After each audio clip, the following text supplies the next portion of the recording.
بسم الله الرحمن الرحيم. لعن الذين كفروا من بني إسرائيل على لسان داود وعيسى بن مريم ذلك بما عصوا وكانوا يعتدون. كانوا لا يتناهون عن منكر فعلوه لبئس ما كانوا يفعلون. ترى كثيرا منهم يتولون الذين كفروا لبئس ما قدمت لهم أنفسهم أن سخط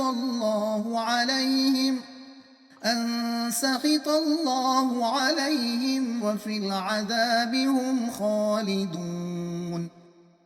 ولو كانوا يؤمنون بالله والنبي وما أنزل إليه ما اتخذوهم أولياء ولكن كثيرا منهم فاسقون.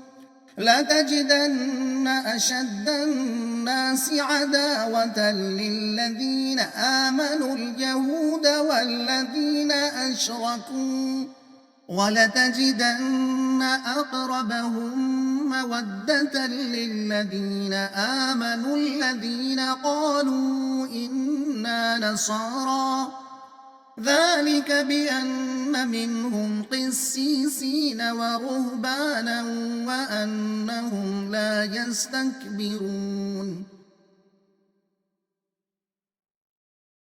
मज़मून, जिस कौम में बुरे कामों से रोकने वाला कोई नहीं होता, वह कौम आखिरकार अल्लाह के गज़ब में मुब्तला हो जाती है।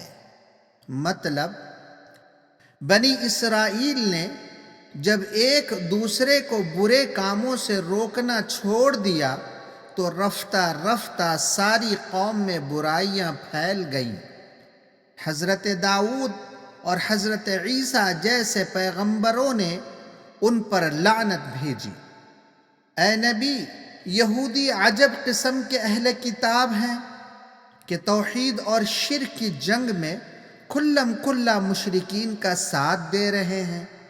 अहले ईमान की अदावत में सबसे ज़्यादा सख्त यहूद और मुशरिकीन हैं। इनके बरखिलाफ नसारा हैं, चूँकि इनमें इबादत गुजार आलिम और तारिक दुनिया फ़कीर पाए जाते हैं और इनमें गुरूर नफ्स नहीं है।